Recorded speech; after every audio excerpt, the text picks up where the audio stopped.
They'd seen car crashes, poacher traps, even a runaway black bear cub once tangled in fishing line. But nothing could have prepared Ranger Cal Whitaker for what he found that morning. A retired K-9, scarred by war and years of service, going head-to-head with a monster that didn't belong in this part of the world, and what he was protecting made even less sense. It started with a radio call, a scratchy, half-mumbled alert about movement on Old Ridge Road, might be a downed deer or possibly injured livestock. Nothing urgent. By the time Cal pulled his truck around the bend, coffee still sloshing in his cup holder, everything about his day turned upside down. There, sprawled across the cracked two-lane road, was not a deer. It was a bobcat, and it wasn't just lying there. It was fighting to breathe, its legs kicking wildly in the air as something massive coiled tightly around its chest. A snake. No, not a snake. A damn monster, a Burmese python. At least 18 feet long, thick as a fire hose, and squeezing with slow, methodical death. That thing had no business being in Montana. The bobcat's yellow eyes locked onto Cal's for a single second. They were wide and pleading. Then her mouth opened, gasping without sound. Cal opened his door slowly. One foot hit the gravel shoulder. The python's head turned. That's when Max moved. The old German shepherd had been lying quietly in the back seat, his service harness hung on the peg behind him. He was retired. Officially, had been for 2 years. Arthritis in his back left hip. No longer cleared for duty, but the second that door creaked open, something ancient and electric snapped to life inside him. He launched from the truck bed like a cannonball. Cal barely had time to yell. Max hit the ground running. Straight at the python. At first, Cal thought the dog had lost his mind, but then he saw it. Max wasn't attacking recklessly. He was calculated, barking sharply to draw the python's attention away from the dying bobcat, then darting sideways to avoid the snap of its jaws. The python hissed and recoiled. Its grip tightened around the bobcat, and the wildcat let out a muffled wheeze of pain. Max didn't hesitate. He lunged for the python's midsection and bit down hard. Scales split. Blood, not red, but blackish and thick, began to seep out. The python thrashed violently. Cal snapped out of his trance. He radioed for backup, his voice cracking. "This is Whitaker on Ridge Road. Large python attack. Repeat, a python, non-native. We've got a bobcat in distress and a K-9 engaging." Max barked again, dodging the tail whip and coming back around for another strike. The python began to unravel slightly, shifting its weight to defend itself. That's when the bobcat coughed and gasped, her front paw twitching free. And then the snake made its biggest mistake. It turned its head toward Max. Max saw the opening and went straight for the throat. He bit hard, growled low, and held. Python shrieked, if snakes could make such a sound, and recoiled completely, finally releasing the bobcat's crushed ribcage. The cat collapsed onto the pavement. The python, injured and panicking, slithered rapidly toward the woods, disappearing into the grass before the second ranger truck arrived. Cal knelt beside the bobcat. Her chest was rising barely. Her sides were raw, purple bruises already forming beneath matted fur. She wasn't dead. Not yet. Max stood a few feet away, chest heaving. His ears flicked, still on alert, but his eyes never left the cat. Not once. If you believe in the bravery of animals like Max, hit that subscribe button to join us at Heroes for Animals. Stories like these need to be told and shared. Backup arrived, 3 rangers and a vet tech. They moved quickly, prepping a crate and a field stretcher. The bobcat was sedated with a light dose, just enough to calm her without knocking her out completely. "She's got a shot," the vet whispered, but no one was watching her anymore. They were watching Max. The K-9 stood like a sentry next to the crate as the team lifted the bobcat inside. When they tried to close the tailgate on the truck, Max leapt in after her, landing on the metal floor with a groan but refusing to move. Is he guarding her?" one ranger asked. Cal didn't answer right away because Max wasn't growling. He wasn't barking. He was just there, silent, focused, protective. The same way he used to sit beside wounded officers during medevac runs in Fallujah. The same way he had once refused to leave the side of a boy he pulled from a flood 5 years ago. But this was a wild animal, a predator, not a partner, not a human, so why? They drove slowly, carefully down the forest road toward the rehab center an hour away. The whole time Max sat curled next to the crate, his nose pressed lightly against the wire mesh, and the Bobcat, though half-conscious, shifted her body, just slightly to face him. By the time they arrived, dusk had settled in. The Wildlife Center staff rushed to receive the patient. A stretcher rolled out.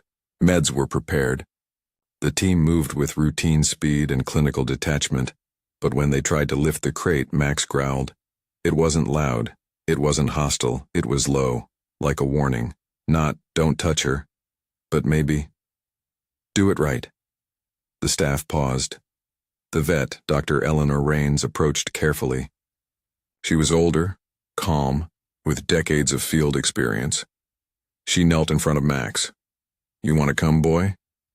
Max didn't move. "You're not done yet, are you?"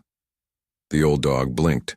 So they opened the back door of the facility, and Max walked. Inside, no leash, no harness, just trust. He followed the Bobcat stretcher into the treatment room, lay down against the far wall, and didn't make a sound. Not once. The room smelled like antiseptic and pine shavings, sharp, clean, and cold. Bright. Fluorescent lights buzzed overhead. Machines beeped steadily. And in the middle of it all, on a metal table lined with heated blankets, lay the Bobcat. She was completely still. Her breathing was shallow, ragged. Her sides bore deep purple bruises from where the python had squeezed. There were lacerations along her ribs, some from teeth, others from the asphalt she'd been pinned against. One front paw twitched now and then, a muscle memory of panic. Dr. Eleanor Rains stood over her, eyes narrowed behind thin-framed glasses.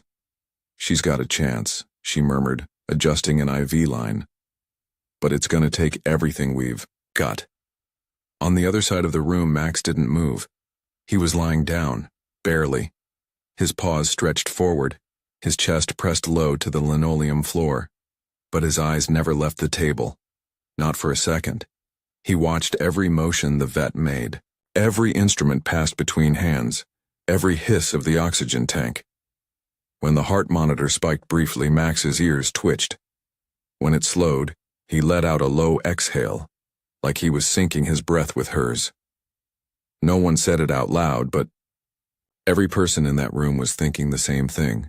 This wasn't just a dog on alert, this was a dog in mourning, except she wasn't gone. Not yet. "Should we move him?"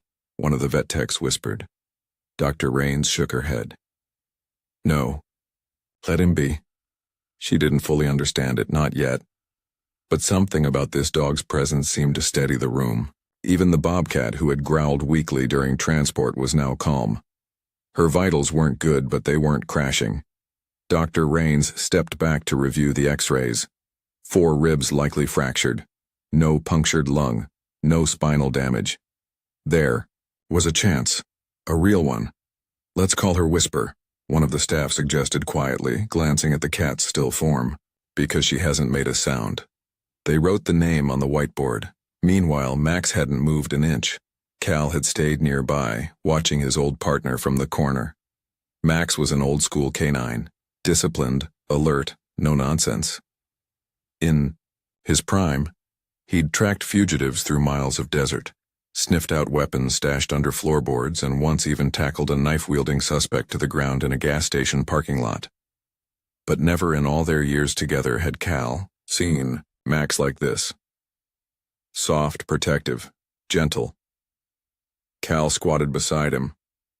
"She's not one of us, buddy," he said under his breath. "She's wild."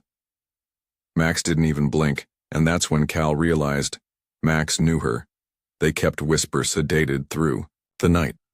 Every few hours, Dr. Rains came in to adjust her fluids, check her breathing, and reposition her injured leg. And every time she did, Max would rise to his feet, ears perked, and watch. But he never growled, never barked, just observed. Sometime around 2:30 a.m., a windstorm kicked up outside. The lights flickered. Then, with a loud pop, the power cut, out for 3 full seconds. The backup generator whirred to life. Machines blinked and reset. The heart monitor beeped erratically. Whisper jolted on the table, startled by the sudden noise. And Max, who hadn't made a sound in hours, stood and growled. It wasn't aggression. It was fear. Raw, immediate fear. He barked once, sharp, and Loa vet assistant rushed in and flicked the lights back on. Max stepped closer to the table. Just 2 paces. Then stopped. His body was rigid, tail low, eyes wide. Dr. Rains appeared seconds later. "It's okay," she said softly, approaching like she might a scared child. "She's okay. Look." Max looked, and as if he understood her words, his shoulders dropped. Whisper let out a low sound. More breath than growl. Max lay back down. That's when they knew. This wasn't coincidence. This wasn't instinct. The next morning, the sun broke through the storm clouds. Whisper stirred for the first time without sedation. She blinked slowly. Her left paw flexed weakly. Her head turned. And there he was. Max sat just beside the table now, his chin resting on the edge, his eyes fixed on her. When her gaze found his, the room seemed to pause. She didn't hiss. She didn't flinch. She blinked. Slowly, deliberately. Soft signal. Max blinked back. "She knows him," Dr. Rains whispered. "Somehow she knows him." By noon, Whisper had been moved to a private enclosure in the recovery wing. Warm, quiet, padded with blankets and lined with cameras for remote monitoring. Max followed the gurney, step for step, all the way down the hall. They opened the door, he walked in, and lay down on the floor next to her pen. He didn't sniff, didn't pace, just rested his body against the gate and closed his eyes. He stayed like that for hours, didn't even get up when food was brought in. Cal returned later that evening with a tray of chicken and rice. Max sniffed it and turned away. "Max, you gotta eat," Cal said, crouching down. Nothing, not even a glance. Dr. Rains watched from the doorway, her arms crossed. "He's bonding," she said. Cal looked at her. Or remembering. Later that night, Dr. Rains sat down at her desk and pulled up an old archive. Wildfire 2.5 years ago, eastern edge of Glacier National Park. There it was, an after-action report with Max's name in the notes. K9 located and retrieved juvenile bobcat from brushfire perimeter. Bobcat was stabilized and released to Wildlife Services. Unconfirmed if animal survived post-rehab. She stared at the screen for a long time. Max had pulled a half-burned kitten from the fire line. Risked his own life. Refused to let go of her until the rescue team arrived. Could it be? Could this be her? The next morning, Max was still there, and Whisper, now strong enough to raise her head, watched him. They didn't touch. Didn't make a sound. They didn't have to. Every ranger who passed that room walked slower, talked softer, watched in silence. Because what they were seeing didn't need explanation, it needed reverence. "She's healing," Dr. Rains told the team in their morning meeting. "But we need to talk about what comes next." They all looked at each other. They knew what she meant. Whisper would eventually recover enough to be released. But Max? He was a domestic dog. Old, slowing down, not a candidate for wilderness release. And yet, he had made a choice. Not out of duty, Not out of training, but out of something deeper. We'll cross that bridge when we get there, Cal said quietly. For now, let him stay. And so Max stayed. Not as a guard dog, not as a patient, but as something else. As the one soul in that place who remembered a moment long ago when a helpless kitten had stared out from fire and ash, and he had carried her through it. Now, he was carrying her again. For the first time since her arrival at the Wildlife Center, Whisper, the Bobcat, stood on her own. It wasn't graceful. Her legs wobbled, her breathing still shallow, but she did it. She lifted herself off the padded floor, looked around the enclosure, and took one cautious step forward. On the other side of the plexiglass, Max stood up too. The old German shepherd had been lying there all morning, his chin resting on his front paws, his eyes half closed but never fully asleep. But the second Whisper moved. So did he, quietly rising to his feet, tail still, body alert, eyes fixed on her. She didn't hiss, didn't panic, she just stared back.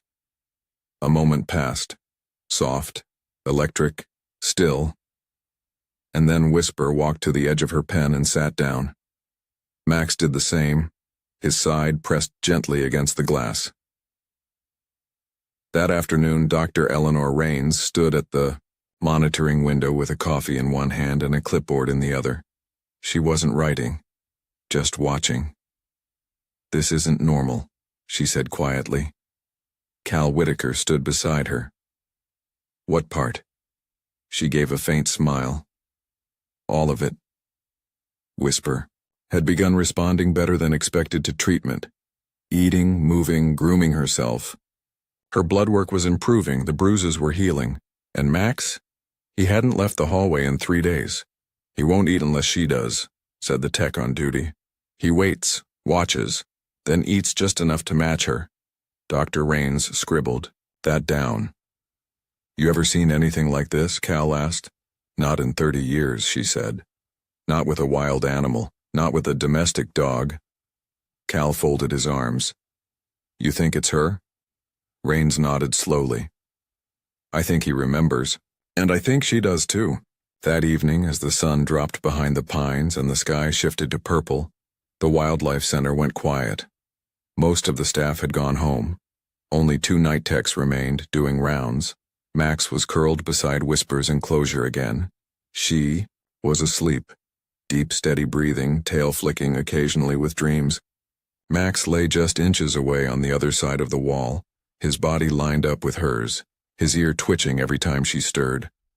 The security cameras caught it all. Every night, the same thing. When Whisper whimpered in her sleep, Max would raise, his head scoot slightly closer and rest his chin against the floor. Just close enough that she could feel his presence through the glass. It wasn't dominance. It wasn't instinct. It was familiarity. The kind that doesn't come from species or training or habit. It comes from shared survival. By the 5th morning, the team had started calling them the pair. Max and Whisper. 2 unlikely souls who'd somehow found their way back to each other after nearly 3 years, and one violent reintroduction. Whisper could now walk across the enclosure without assistance. Her wounds had scabbed over. Her breathing was strong. Her appetite had returned. But Max was starting to wear down. "He's not resting," Cal said, crouching beside him with a bowl of chicken and rice. "Come on, boy. Just a little." Max sniffed the bowl but turned his head away. "He needs a break," Rains said later in a team meeting. "Physically and emotionally, he's still healing from that python fight. If he keeps this up, he'll crash," Cal finished. "Yeah, I know." But neither of them knew how to convince Max to step away. Because the truth was, he wouldn't. That afternoon, they tried something new. Rains opened Whisper's pen, not to release her, but to allow Max to step inside under close supervision. The eyes, room was cleared of sharp instruments. One tech held a tranquilizer dart just in case. They weren't taking chances, but Max walked in calmly. He didn't sniff around, didn't pace. He walked straight to Whisper, who was now perched on a padded platform in the corner, and sat beside her, not touching. Just there. Whisper glanced sideways, ears twitching, but didn't run. Instead, she lowered her head and closed her eyes again. The whole room held its breath. Rains whispered, "Let them be." Max stayed for exactly 40 minutes before walking, himself back out and curling up outside the glass. But something had shifted. He finally drank water. He accepted a treat from Cal. And later that night, the two of them, dog and cat, lay on either side of the wall, both asleep, both facing each other. Word spread quickly. A wildlife center volunteer posted a photo online. Max standing beside Whisper's pen, both of them staring out toward the sunset like something out of a children's book. Within 24 hours, the post went viral. Retired K9 guards injured Bobcat night and day, real-life fox and the hound, without the fox. Wild heart, loyal soul. Thousands of people commented. Donations poured in. Teachers requested to share the story in classrooms. Animal therapists reached out to offer interpretations of their behavior. But inside the center, nothing had changed. Max still waited by the gate every morning, and Whisper still pressed close to the glass when he did. By the end of the second week, the staff began preparing for the next phase. Whisper's physical recovery was nearly complete. She could hunt again. Run, even. Her wild instincts were returning. It was time to think about release. But the real question loomed. What about Max? "You can't keep a domestic dog in the wild," one ranger said. "He's trained, dependent. But you can't take her from him again," said another. Rains sat at the head of the meeting table, tapping her pen. "We need a transition plan," she said. They reviewed past wildlife releases, discussed temporary tagging, considered tracking options, but nothing in their playbook applied to a situation like this. Because this wasn't just biology. This was grief, memory, love. And love doesn't follow ranger protocol. That night, a storm rolled in. Thunder cracked overhead. Rain lashed against the glass windows. The generator kicked on preemptively. Inside the recovery room, Whisper paced. She didn't like storms. Never had. They reminded her of fire, of chaos. Her breathing quickened. She let out a low, distressed growl. Max was on his feet in seconds. He barked once, sharp and controlled, then pressed his side against the enclosure wall. Whisper came close, her body trembling, and sat down with her back against the glass, mirroring him. And just like that, her breathing steadied. In the morning, the sun came out like nothing had happened. The trees glistened. The air smelled like moss and smoke in spring. And Whisper? She was ready to go home. Max didn't move when the team arrived with the transport crate. He just watched. As they coaxed Whisper inside, he stood, followed, and sat beside the vehicle like always. "Let him come," Cal said. "All the way to the gate." Rains nodded. "Yeah," she said softly. "He's earned that." The truck rumbled slowly along the winding gravel road that led to the rehab release zone, a stretch of protected forest just south of the wildlife center. Pines towered on both sides, the air thick with the scent of damp bark and wildflowers. In the truck bed sat a large transport crate, its metal grate secured with heavy latches. Inside it, Whisper crouched low but calm, her golden eyes wide, scanning the passing trees. Sitting beside her, unmoving, was Max. The retired K9 had insisted on riding in the back. No one forced him. No one asked. When the team opened the tailgate that morning, he climbed in on his own, curled beside the crate like he'd done since day one, and locked eyes with no one. No harness, no commands, just silent permission. Cal, drove the truck with both hands tight on the wheel, watching the mirrors. In the passenger seat, Dr. Eleanor Raines was quiet. She hadn't said much all morning. There wasn't much left to say. "Think he knows?" she asked finally. Cal nodded. "Yeah, I think he's known for a while." The release site wasn't marked. No signs, no fences, just a narrow pull-off where a small gate opened into thousands of acres of untouched forest land. It was one of the last places in Montana where the wild still felt wild. The truck stopped. Max stood immediately. Cal opened the tailgate.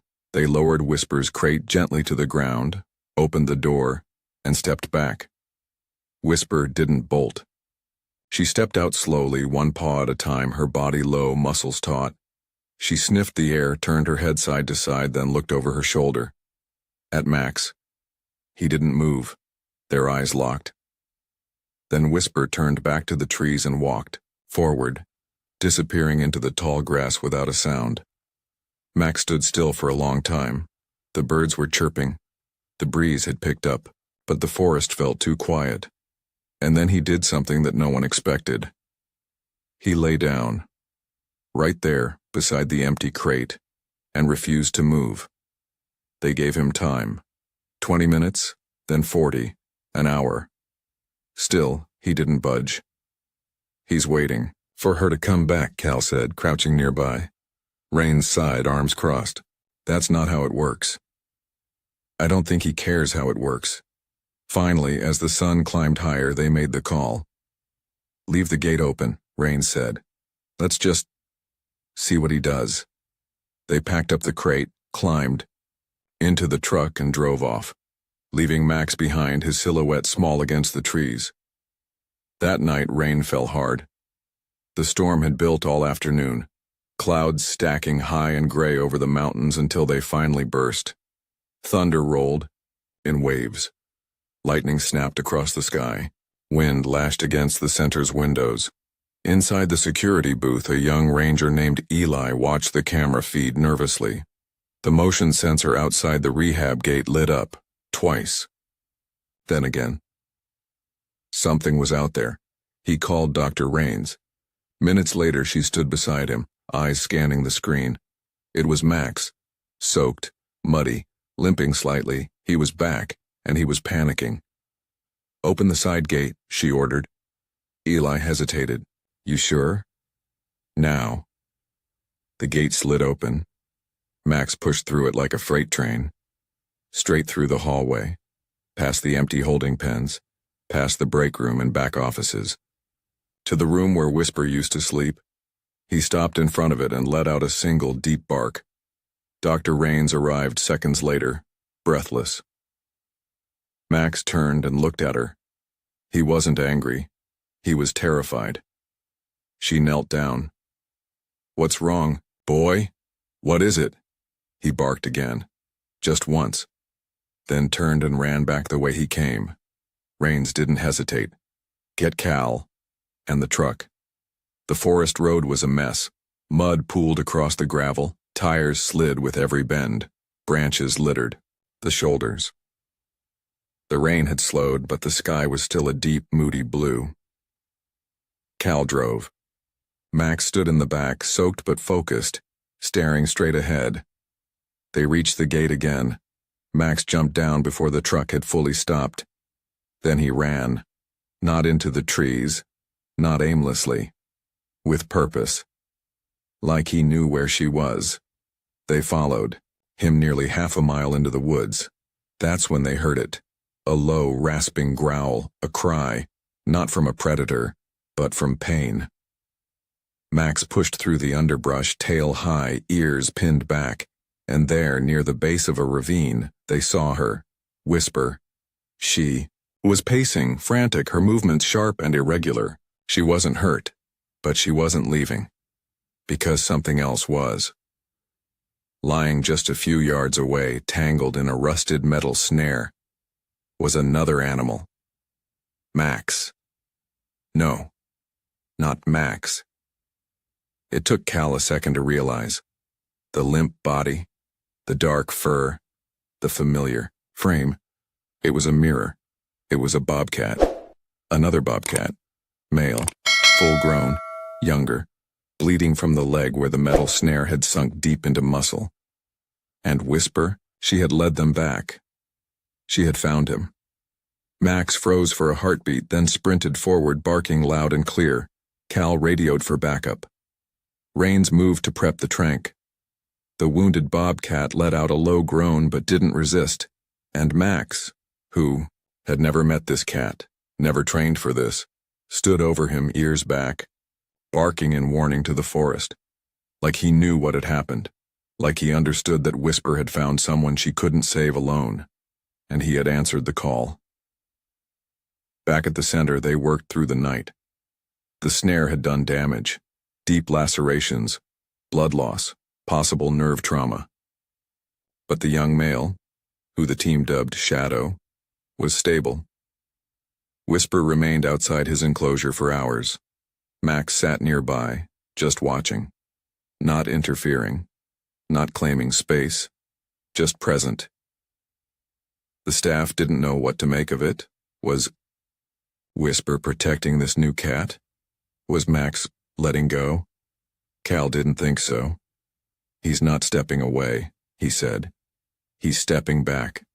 Dr. Rains nodded. Because she's strong now. That evening, Whisper curled next to Shadow's pen. Max stayed behind them, under the oak tree that shaded the yard. Not guarding, not grieving, just watching, a quiet sentinel. And for the first time since her arrival, Whisper didn't glance back. She closed her eyes, rested her head, and slept. Because she knew she was safe. The days that followed felt different, not louder, not busier, just changed. The Wildlife Center settled into a new kind of rhythm. One built not on urgency or rescue protocols, but on quiet observation.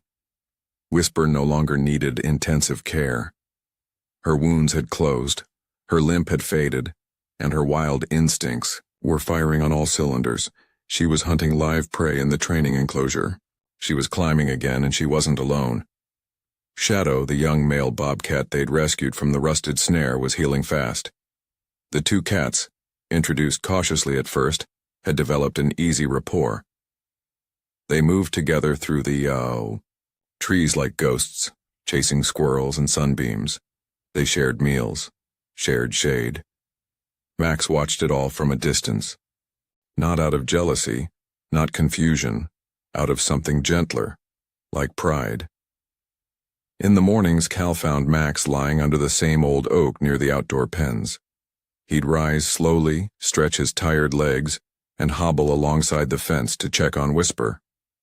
Every time she saw him, she'd trot over and press her head gently against the mesh. Max would sit for a minute, maybe two, then walk away again. She still looks for him, one of the techs said. But not like before. It's more a check-in now. Dr. Eleanor Rains called it a recalibration. They don't need each other in the same way anymore, she explained. That's the healthiest kind of bond. It shifts as they grow. Max had begun eating regularly again, not with gusto, but with consistency. His favorite was still roasted chicken, warm, shredded, sprinkled with rice.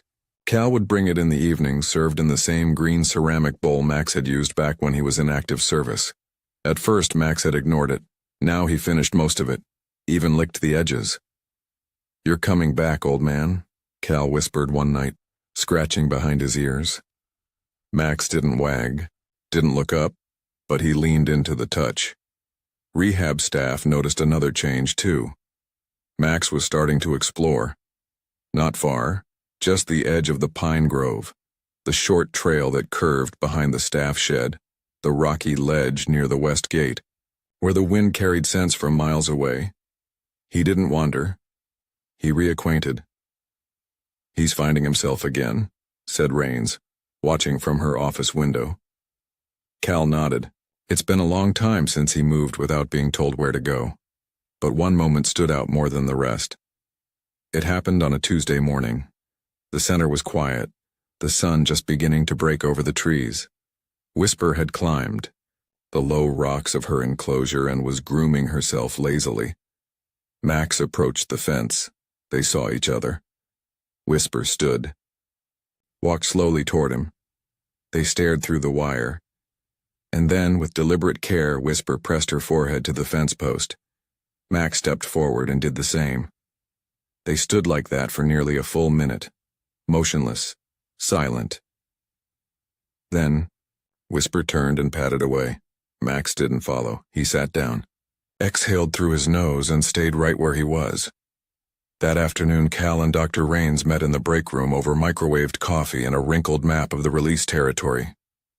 "She's ready," Raines said. "Whisper. We've done all we can." Cal nodded. "Shadow too?" "Soon, but not with her." He raised a brow. "Separate releases?" She nodded. "Less territorial tension that way. Give them their own spaces. They'll figure it out from there." They both looked at the map, at the lines drawn by rivers and ridgelines, the X's from trail cams, the little circle where Whisper had first been found crushed under a python's weight. Then Raines asked the question neither wanted to bring up. What about Max? There was no simple answer. He couldn't go with her. He wasn't wild. His body couldn't handle it. And yet, keeping him here felt like a half-life. "He doesn't belong in a shelter," Cal said finally. "Or a retirement kennel." "No," Raines agreed. "He belongs somewhere, but maybe not with her anymore." They were quiet for a long time. Then she added, "Sometimes love is about being there when it matters, and stepping away when it's time." The team scheduled Whisper's release for dawn 3 days later. No press, no social media, just the forest, the gate, the open sky. On the night before she left, Max lay under the oak tree longer than usual. He didn't move even when Cal came out with his dinner. He just stared into the woods. Whisper didn't come to the fence that night, but the cameras caught her. She was watching from the high perch, curled in the shadows, eyes fixed on the tree where Max lay. Neither moved, neither slept. They just were. Together. Apart. Morning came. The release gate opened with a soft creak. Whisper stepped out without hesitation. No backward glance. No pause at the threshold. She walked into the trees like she'd never left them. The trail cam caught one image as she disappeared. Her body lit by a sliver of golden light, her head high, tail steady. A wild thing again. Max didn't run after her. He didn't even try. He just walked to the gate after she was gone, sniffed the air, and turned back toward the center. His steps were slow, sure, but he didn't look back. Not once. In the days that followed, Max's world grew larger. He took longer walks, napped near the creek, watched the wind play through the grass. The center staff respected the shift. They stopped calling him the Sentinel. He wasn't guarding anymore, he was healing. He began sitting by the training field watching younger rescue dogs go through drills. Sometimes they barked at him. He'd flick his ears, maybe grunt, but he never got up. Just watched. "You think he's teaching them something?" one ranger joked. "Probably," Cal said, "even if they don't know it."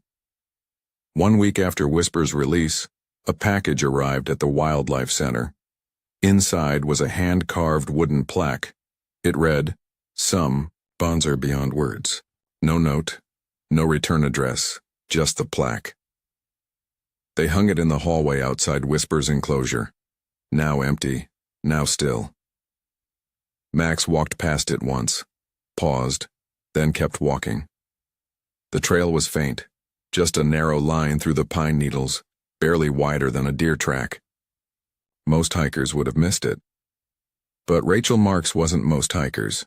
She was a seasoned wildlife biologist working out of the northern boundary station for the last 9 years. Her boots had touched nearly every acre of forest within 40 miles.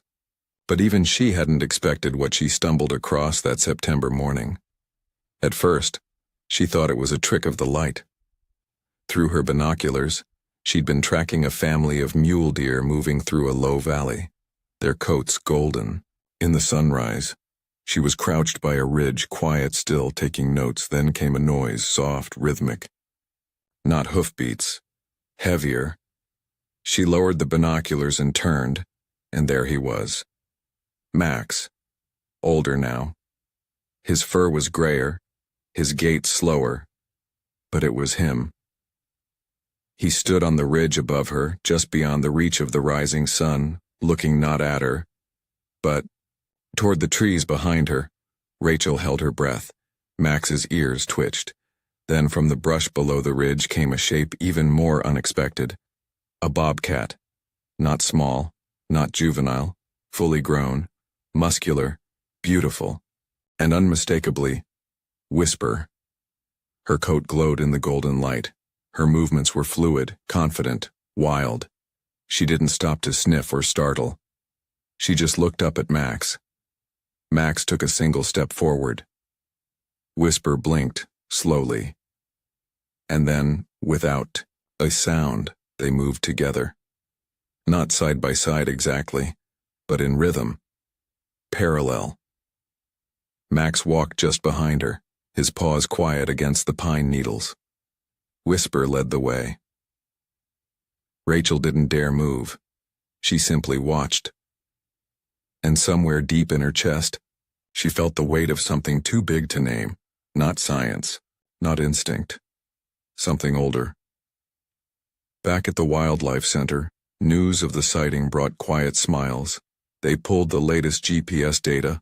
Whisper's collar pinged near the river basin 3 days ago.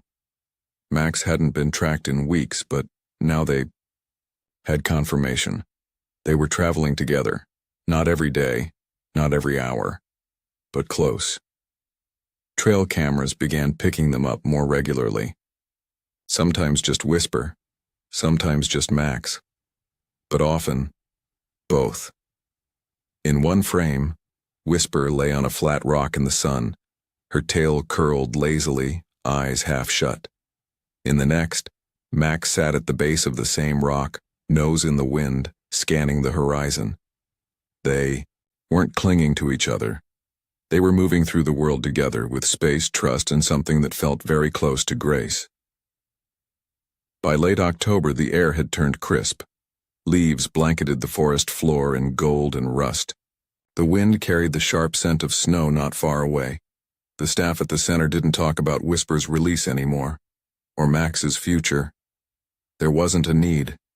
The story had shifted. They were no longer caretakers. They were witnesses. One day, Cal hiked out to the lake with a field camera and a thermos of coffee. It was early, just past dawn. The lake was still, mirroring the sky like glass. He sat on a boulder, took a long sip of coffee, and waited. Nothing moved for nearly an hour. Then, down the shoreline, he saw them. Whisper first, walking with the confident glide of a queen in her kingdom. And Max a few steps behind, stiff-legged but steady, tail low, ears alert. They reached a sunny spot and stopped. Whisper sat. Max lay down beside her. Cal lifted his camera but didn't take a photo. Not this time. He just watched. They didn't touch. Didn't play. They didn't need to. They were simply present. That was enough. Later that week, a drone flight captured an aerial image that would become one of the most requested prints in the center's gift shop. A wide meadow in late fall. The center, Whisper, curled beneath a tree, peaceful, and 10 feet away, Max, sitting, facing the wind, watching. Still, months passed, winter came, then spring, then another year. Max wasn't seen often, but his tracks were, deep paw prints alongside, lighter feline ones, worn trails through moss. Fur caught on low branches. Whisper grew bolder, pushing further into the backcountry. And always somehow, Max wasn't far. They had changed. They had adapted. They had become something beyond what anyone expected. Not companions. Not guardians, but a living memory of the storm that had brought them together and the silence that had kept them that way. Back at the Wildlife Center, they stopped tracking Max officially. No collar, no logs, but every now and then a ranger would swear they saw him, at the edge of a trail, on a distant ridge, in the quiet just before dawn. Watching. Always watching. And so the story of Max and Whisper lived on. Not in headlines, not in viral posts, but in footsteps on forgotten trails. In eyes that search the tree line. In the soft breath of the forest when no one's speaking. Because some bonds aren't loud. Some bonds aren't fleeting. Some bonds are forever. Thank you for following the journey of Max and Whisper. Their story isn't just about a dog and a bobcat. It's about memory, loyalty, and how love, real love, can outlive pain, distance, even time. What do you think animals remember most, pain or love? Let us know in the comments below. And if this story touched your heart, don't forget to like, share, and subscribe to Heroes for Animals, where true stories of courage, connection, and healing come to life. We'll see you in the next one.